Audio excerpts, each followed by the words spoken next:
What is that you're eating? A cucumber.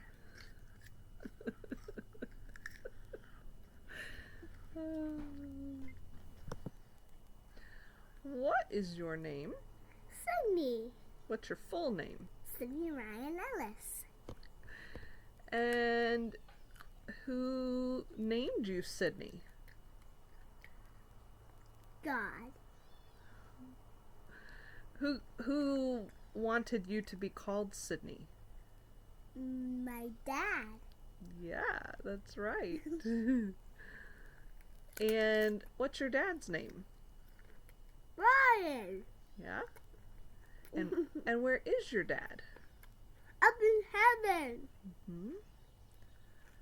And what's he doing in heaven? Hanging out with God. Hanging out with God? That sounds pretty cool, doesn't it? Do you think he wishes he could be here with us? Yep. Yeah, he does. He really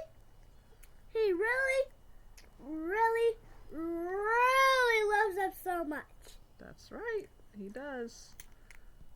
He loves us so much, and he loves you too. What is your favorite thing about your dad that I've told you? My name. Oh, that he named you? Yeah. What's your name? What does your daddy look like? He has a beard. Is it a small beard or a big beard? A big beard. Yeah, really long beard. A super big one. Was your daddy really serious or was he funny? Funny. Yeah, he was funny.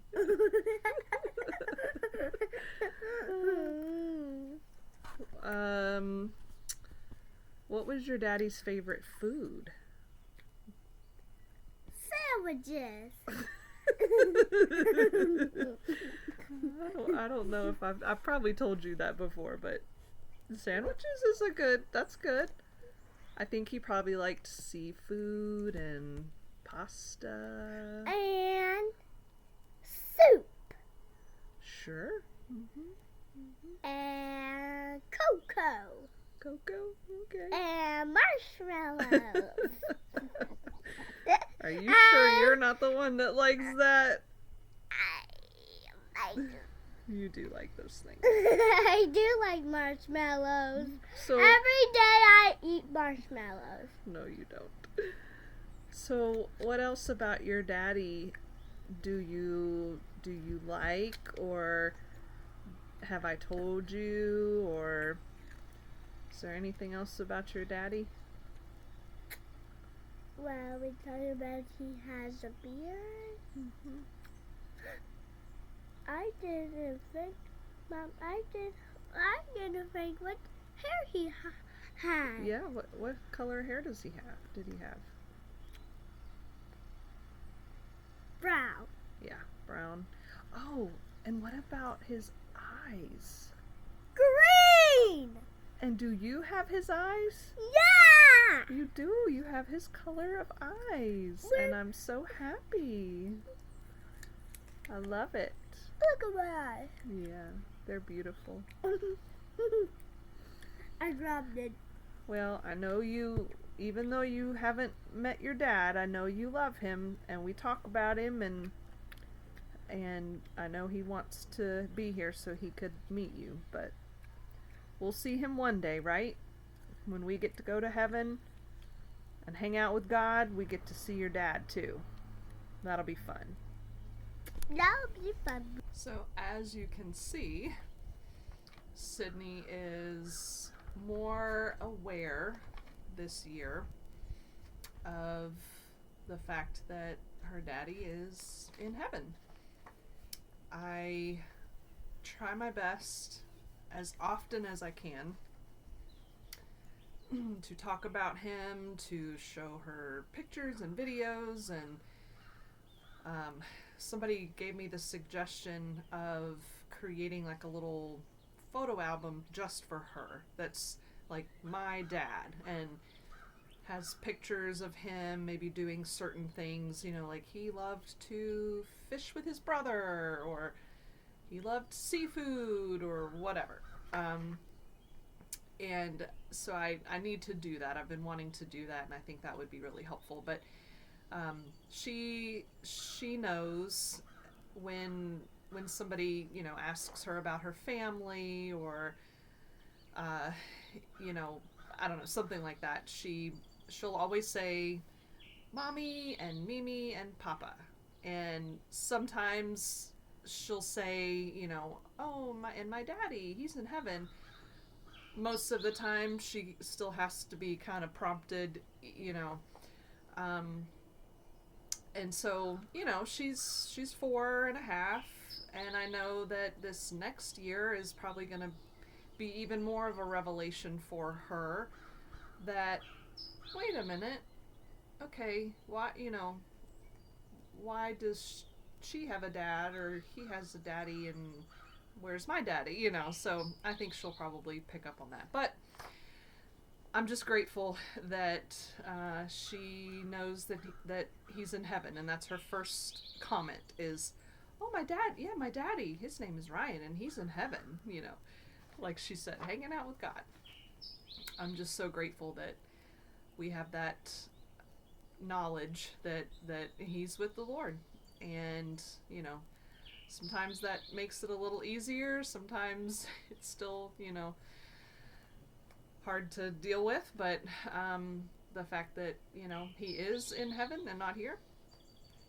But like I said, I'm just grateful that we have that security and that knowledge that that's where he is. That's why it's still hard to believe that it's been 5 years.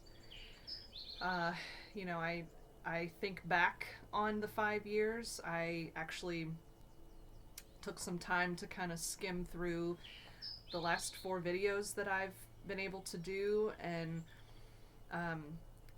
kind of witness my grief journey, and it's been really cathartic to be able to watch those and see how, like, that initial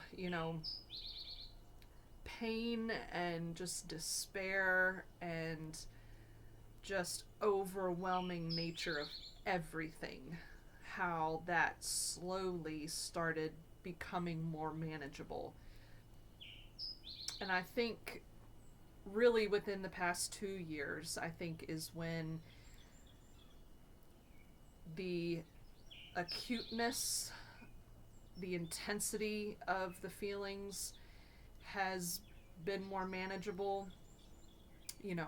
Of course, I will forever wish that Ryan were here, that he could witness Sydney growing up, that I could laugh at one of his jokes again, or go on an adventure, somewhere in Europe or something with him. I'll always grieve that's not gonna happen. But I feel like the intense grief has been replaced with just joy and love and happiness, and being outside of myself and finally being able to really pour into others and not feel like I'm just so inward, and really trying to be more outward with people. I wrote some notes just so I don't forget what I want to say, but the intense pain has subsided. It doesn't mean that the grief will be gone forever, because it won't. But I've learned that that's okay. And I've learned that I can coexist with the pain that I feel and the sadness, but also with the joy and the hope and excitement of the future. I still have a life to live. And I know as Sydney's mom, that's going to bring so many joys and probably hard times. You know, I'm not looking forward to the teenage years. But, you know, every season has its things. But I'm just looking forward to living life and trying to live it to the fullest, as I know Ryan would want me to do, as I know he would want Sydney to do, and um, you know, Brandon and my sister-in-law Brittany, and you know, our nieces and nephew, and just the whole family. I know that he wants us to make memories, and so I've just been so grateful for that. There's also ways to live with the scars. You know, you can coexist and also live with the scars of battle, because there have been times over the past 5 years that I have been through war, you guys. I mean, there were times where I was silently battling, outwardly battling. Some of them were little skirmishes, other times it was full out just, you know, war. And I have a lot of scars. But as I was telling Sydney the other day, you know, she has a scar on her chin now. She fell on the floor and she busted her chin open really good and had to get stitches. And you know, when that initial wound, you know, it was bad. It was bad. I don't get queasy at stuff like that, but when it's your kid, it was bad. And with the scars and with it healing, you know, it's scabbed up, and then that fell off, and then right now it's just still kind of pink, you know. But I know one day it'll be like the scar that I have on my lower lip. I fell when I was a kid and with a bottle in my mouth. I know one day it'll be like that. It'll be nice and white. You can still see it, but it's completely healed. And I keep telling Sydney, you know, I promise you it's gonna heal. You're gonna have a nice little white scar right there, and you can feel it inside, but it'll be healed. God will heal it. And she says, "Yeah, Mommy, God's healing my boo boo." And it's the same for me. God is every day healing my boo boo. He is using the ashes for beauty and turning the worst time of my life into something that I can now use and share.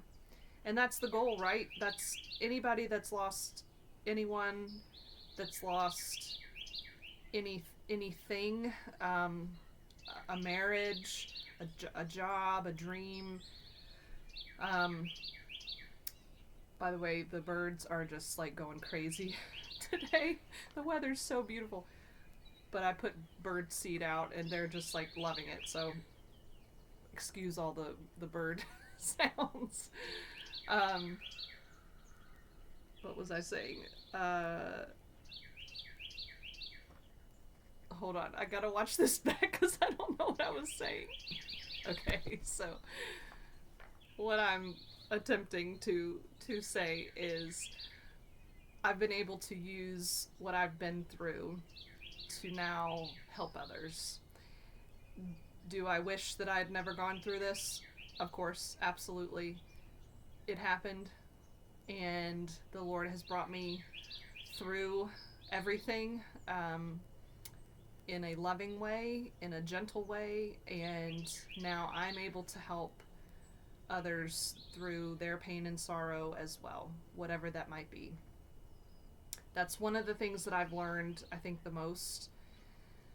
And I wanted to share in this video just a couple things that I've learned, and then the majority of what I think Ryan would want you to know. Having passed early, left a widow, left a child, I know that there are things that he would want me to share with you that are so important, and that honestly, it would have been 10 times worse having to deal with what I dealt with if Ryan had not done what he did beforehand. Just being responsible. So, just a couple things from me personally. One of which is because I have been through what I've been through and are now able to help people, I've been able to kind of come back out of myself and be able to help others and pour into others. I started a Bible study at my church. I started last year and did an entire year in a core group. And then this year I came back as a core group leader. I had about 10 to 15 ladies that would come, and it was such a blessing. I mean, such an incredible blessing. Number one, to get back into the Word. Number two, to be able to have friends, meet these wonderful ladies, do life together every week, study the Bible, pray for each other. It's been incredible. We finished 6 books of the Bible this year, and next year we're going through the entire book of Psalms. I'm so excited. And just being able to form these relationships has been amazing. I've made tons of new friends. You know, when I decided to get back into church, I knew I needed somewhere to go that I largely was not known. The church I'm going to, I know some people, or I knew some people when I first started, but I was able to be anonymous, basically, and that helped, you know, going in that first Sunday, and it was just the worst feeling in the world having to sit alone and, you know, constantly answer questions of, oh, is this seat taken? And having to say, no, it's not, you know, no, I'm not saving this for somebody.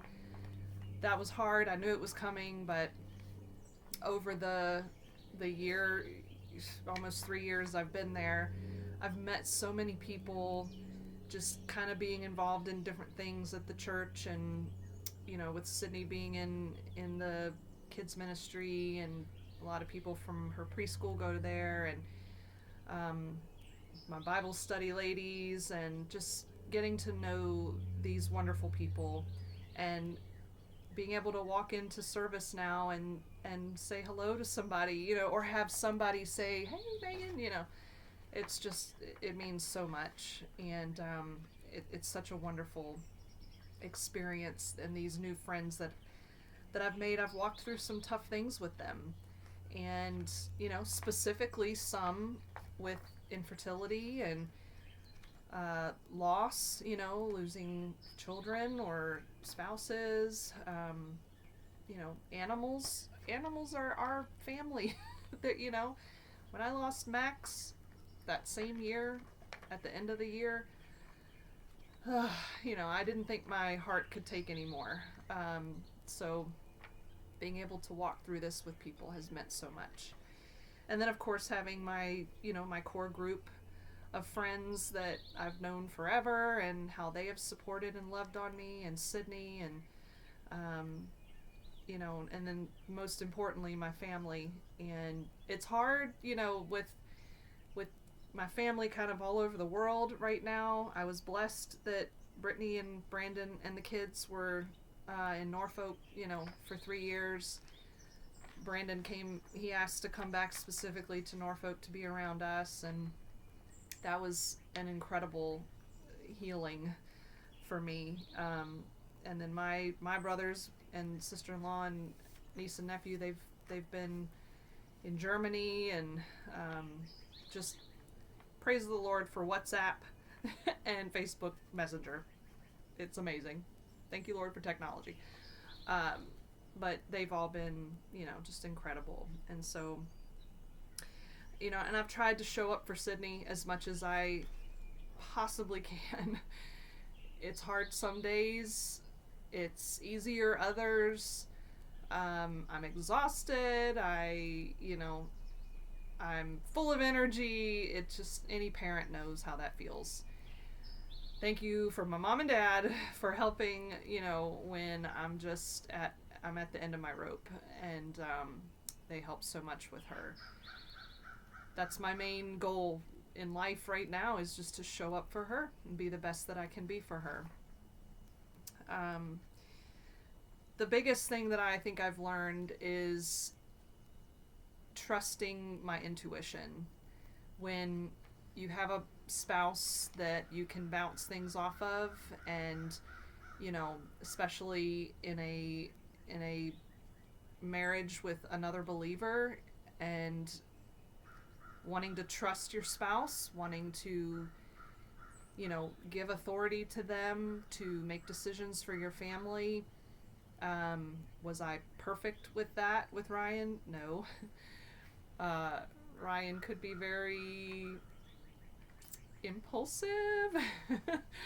But I trusted him, knowing he was trying. He was trying to do the best for our family and trying to make the best decisions. And we tried to work together as a team. I don't have that anymore. I don't have that person that I can go to say, hey, what do you think about this? My mom and dad are wonderful. They help me, but ultimately they, Megan will support you, but this is your decision, And so knowing that I'm the decision maker now for myself and for Sydney, it's overwhelming. And it was overwhelming. It still is overwhelming. But I've learned that the Lord has given me wisdom. The Lord has given me the ability to look at something and kind of see A to Z. That's just kind of how I've always been. And I have just had to learn not to trust in myself. That sounds very like, I don't know, whatever, but yes, to trust that I know that the Lord has given me these abilities. I know that He is working in my heart, that He's guiding me, that He's giving me, maybe one step of 4. And if I take that step that I know He's calling me to, that I know that He will prepare me and help me make, the right choices. And so that has really freed me to be able to know, okay, God, I got it. And as long as you're with me on this journey, I can do it. And I can trust that, that you're going to work it out. So that was hard. It was very difficult, but something that I'm so glad that I've learned. So I want to share in this, what's probably going to be my last video. I want to share what I knew in my heart Ryan would want me to. And specifically about how you, whether you're, husband, a wife, a caregiver, whatever, what you can specifically do to make sure that you're taking care of your family in the way that God would want you to, in the responsible way, preparing for the future, for what may or may not come. I would have never dreamed that at 38 years old that Ryan would pass away and that I would be a 35-year-old widow. You don't go into marriage thinking that. You don't walk through life every day thinking that or planning for that. But it happened. And it's the loving thing to do. One of my friends, I just went on a walk with her recently and was telling her that I get overwhelmed with these videos. I don't know why. I put so much expectation on myself that I know nobody is. But I just still do it. And I want it to be perfect. I want to, say the right things. And she took a lot of pressure off of me. And she said, Megan, if you do the video, great. If you don't, that's fine too. If you don't get it out on the 28th, that's okay. If it's a month from now, that's fine. And it just took pressure off of me, and I appreciate, you know who you are. I just appreciate that. But I do know that this particular message that I know Ryan would want me to give is very important. And so I wanted to get this out so that hopefully it can bless somebody. It can spur somebody on to maybe get some things put together, not to scare you, but just to let you know that it is a very real thing that can happen. And I looked up statistics for it because I just like to do that. But in 2022, there were 11.48 million widows and 3.7 million widowers. The average age of those widows was 59.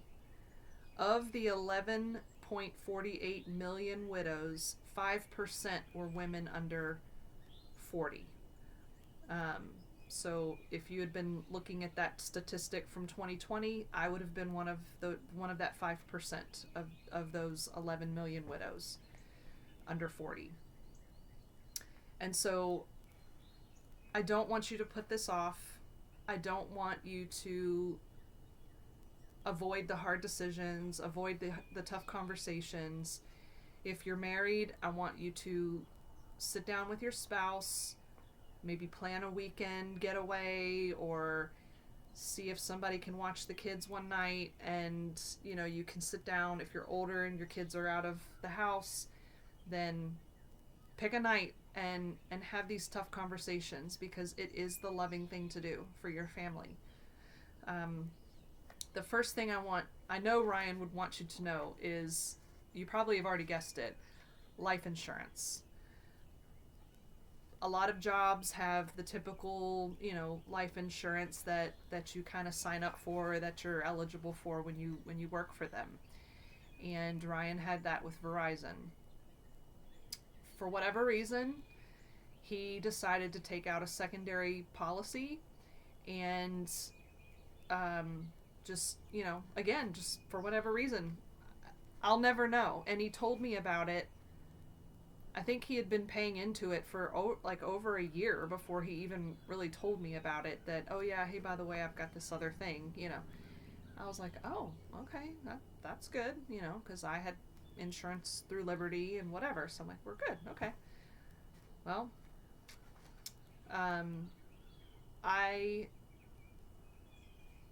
don't know what I would have done had I not had that to fall back on. And, I had bills. I had a townhouse we had just bought that I had to try to sell, that luckily I was able to break even on, but maybe I wouldn't have been able to. And to have that to fall back on, and know that he was thinking ahead, and that he knew that if something happened, they say that you at least need to have, I'm not even going to get it right, I won't even say it, but it's important. And I want you to talk to your spouse. I know what it's like to live paycheck to paycheck. We did for the first 10 years of our marriage, literally paycheck to paycheck. We had credit card bills, we had, I know how that is. But you can't afford to not have life insurance. And I'm just telling you that out of experience. I've been able to pay every bill, handle every single thing that I've needed to do because of that. And because of the generosity of others as well. So please, please, please listen to that. I was going through a drive-through somewhere, I don't even remember, it was about 2 weeks ago, and I took this picture. It was right in front of me, and I had already started thinking about, what I was going to say, and it was literally right in front of me, and I said, okay, I know that that's one thing I need to include, so I took a quick picture, and I knew that that was going to be one of the discussions that I would have, so please do it. the next big thing that Ryan did that was not like Ryan, he got very, like, ultra super responsible. Really, when we moved to Massachusetts, and he kind of had like his like really really big career, like this is a very important job, and so it kind of bled into our life, you know, at home, because until Massachusetts I had paid all the bills, I had taken care of everything, but he took those on for me, and which I was so grateful. And he had spreadsheets, he had usernames and passwords, and links to the sites that we were paying, you know, our insurance or our electricity or whatever, all laid out, just perfectly laid out. And about a month before he passed, it was COVID had just began. Everybody was, you know, in their houses for that first 2 weeks, and then, you know, turned into longer. And I remember we went on a walk. We knew we were pregnant. We knew I was about 4 weeks along, and we had a discussion while we were walking. And Ryan said, when we get back, I'm going to send you that document, and we can talk about our budget, you know, for when the baby's born and etc. I said, great, you know, so let's talk about it. He sent it to me the next day. I remember sitting there and seeing it come across my email, and I put it in a folder, and kind of forgot about it. You know, that was a crazy time. We didn't really talk about it. And then April 28th happened. And immediately, within the next, 2 days, I had to immediately start figuring out, what are we paying? When is it paid? How do I pay it? You know, I had to... I can't even, thinking about it, just... I have no words. It was the second worst feeling of that time of, oh my gosh, I now have to take care of everything. And he had been doing it all for 4 years. And immediately that document popped in my mind. I said, oh my gosh, I have to find that document. I'm on my phone looking, and it's not coming up. It is not in my email anywhere. And I'm thinking, how am I going to access? How do I know? I don't even know. We just bought the townhome. Who is our electric company? Who's, you know? And then I think it was my mom said, hey, go check on your computer, pull it up, not in the app, but on your actual computer. I did, and there it was. You know how sometimes your phone app doesn't have everything? I know the Lord worked it out, but immediately I went in and it was there. I pulled it up. I could literally click a link, go to the site, log in with the username and password, and it was done. I could access everything. The thing I didn't think about, and that I want you to know, now with all these security measures that are in place where you have 2-step authorizations and they have to send a code to your phone or your email or whatever, I had access to Ryan's email, but I did not have access to his phone. The phone he was using was a Verizon employee phone, and it was locked, and I did not know the code to get in the phone. Nobody could help me get in his phone. And so a lot of the bills that I was paying were sending codes to his phone that I could not access. And a lot of them you couldn't even go in and change to send it to an email or send it to another phone, because then you had to have... And so I dealt with a lot of that and had to call certain companies, explain what happened, send in a death certificate. They would have to go through and override or just open up a new account under my name instead of his. And that was probably the first month after he passed of what I was doing. And so, if at all possible, make sure that you have access to each other's devices. Make sure you have access to each other's emails. Because if something happens and you've got to get into an account, now there is a great possibility that you're going to have codes sent to a million different places and you might not have access. So just remember, as you're writing down all this information and keeping it in a safe place for your spouse, that is a big thing that people don't even think about. I think back at that time and I don't know how I did it. Like, I don't know how I did it. By the grace of God, and when my parents were with me for 2 weeks, you know, I was able to work through it. But, and I would not have been able to have done it had Ryan not left me with that document. Do the hard work. Whoever is doing bills, whoever is doing accounts, whatever you have for your children, do the hard work. Take the time, set aside the time to document it, put it somewhere safe so that your spouse does not have to go through secondary stress after they've just lost you.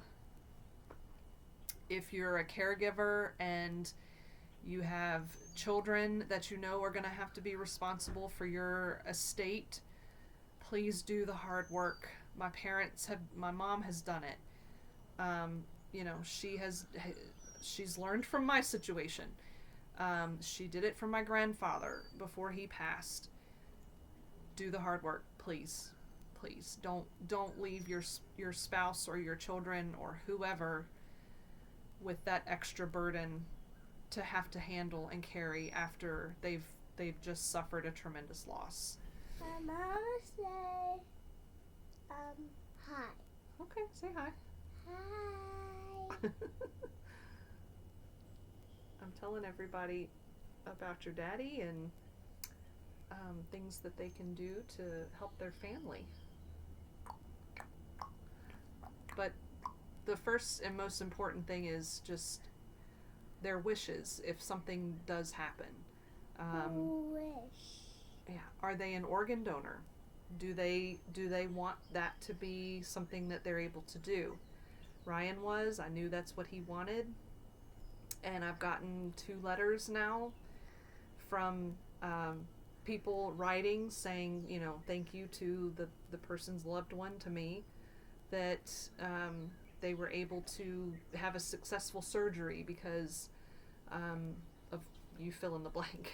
I won't go into details, but it's been incredible to know that 2 people are alive today because of something that Ryan was able to give. Mama, how do we say hi in Spanish? We say hola. Is that Spanish? That's Spanish. Can you say hola? Is that a word to say hi? Yep, that's how you say hi. Hola. Hola. Dad. Something else that you want to talk to them about is whether they want to be cremated or buried. Most people have a very strong opinion on either one.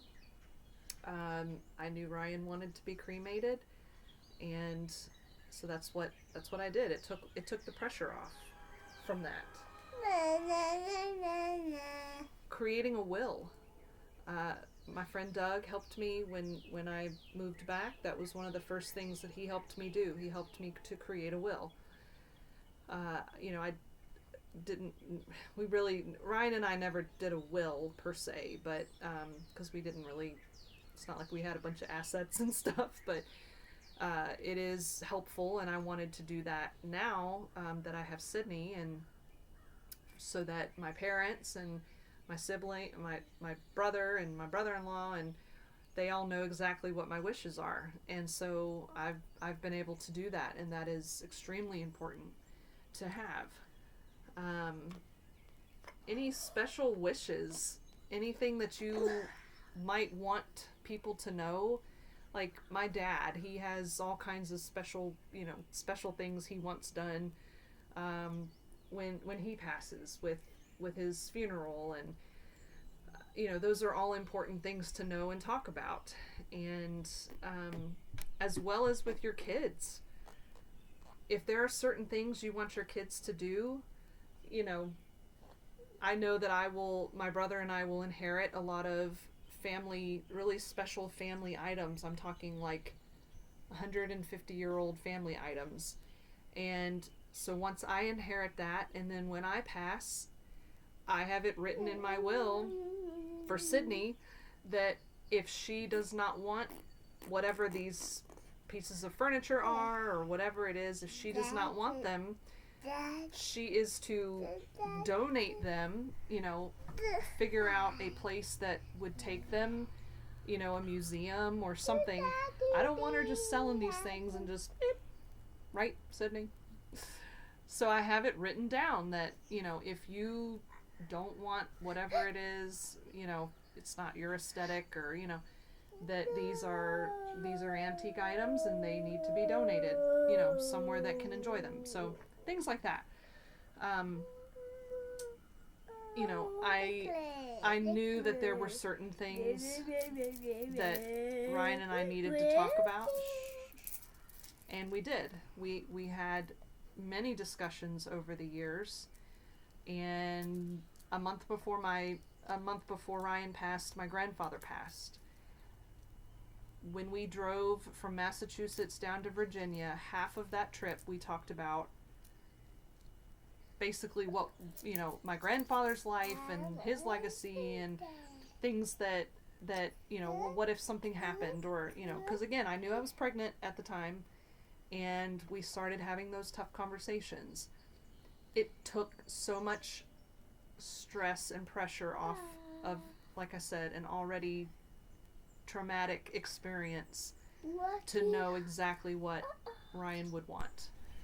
What I want to leave you with from me is create the memories. Have the experiences. Go on the trip. Take the funny video. Don't take yourself so seriously. That picture that your kid took of you that you're just like, oh, I look terrible. Don't delete it. Live your life to the fullest as you can right now. I know times are tough. I know financially everybody's struggling. I know I'm exhausted as the mother of one child. I can't imagine. I still cannot imagine having multiple children, working, trying to have a strong marriage, and all the responsibilities add on top of that. I personally, I can't imagine it, and I pray often for the people in my life that are going through that right now. You cannot be 100% at every single thing. You just can't. Focus your time and energy where you need to. That might look different for each season. I know it has for me. But take the time. Let's all stop connecting so much with the outside world, with people we'll never meet, with things that we don't need. Let's just stop doing that and focus on what's in front of our faces, and that is our family. Sacrifice weekly, monthly, so that you can have that experience with your family. And it doesn't even have to be anything big. Go. I know some of my friends just bought a used pop-up camper so that they can go on weekend trips with their kids, within Virginia, and just get out of town for 2 days, you know, just to have a little experience. It doesn't have to be anything big. If you do have that dream that you're like, I have to get to somewhere, you know, then start sacrificing now to save up for it so that you've got that memory with your family. Rethink what's important. What is important in your life right now? Relationships,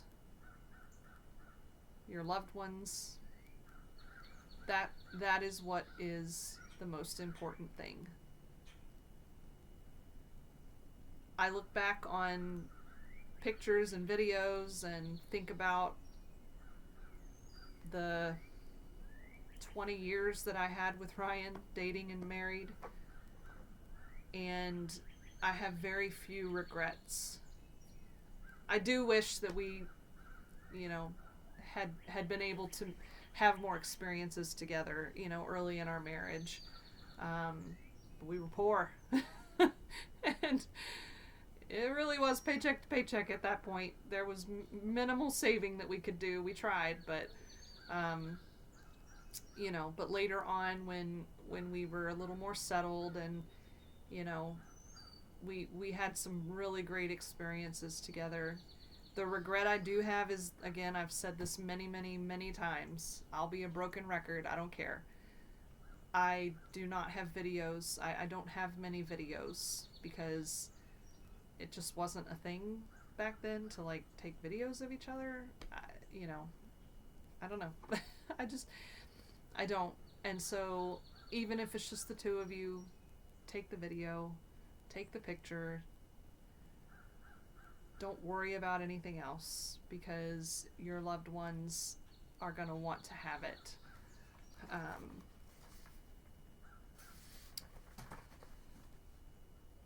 I've learned so much.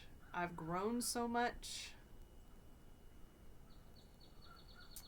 I have tried to live the past 5 years without regret. I have tried my best to do right by Sydney, knowing that Ryan's got my back, you know, and I know that the Lord is providing for us in so many ways, seen and unseen. The amount of love and support that I have continued to receive, the people that take Sydney under their wing and just treat her as a daughter, as a granddaughter, as a niece, you know, has been incredible. I'll never be able to say thank you enough, but just know from the bottom of my heart that I could not have lived through the past 5 years without the support and help of all of you. I forgot, I wanted to share a quote. This is from a book that just completely blessed me, and one that I've started reading back through again. C.S. Lewis's A Grief Observed. And the quote is, "Grief is like a long valley, a winding valley, where any bend may reveal a totally new landscape." I know that there's going to be bends along the way still. I know that the landscape that I see is going to be completely different. The first couple years, it was barren desert. Nothing was growing, nothing was thriving, nothing, you know, it was just barren. And then slowly coming around another bend, it slowly started to look green again, and things started to come to life, and I think now it's been more of a river that has been feeding and providing life to my soul, to my spirit, my mind. I've been able to see the joy and see the growth and the healing and life again. And so I'm grateful. I love all of you, my family, my friends. Thank you. God bless you. And think about Ryan when you can. Have a laugh.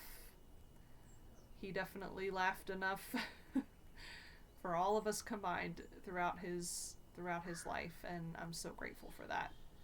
So, love you guys.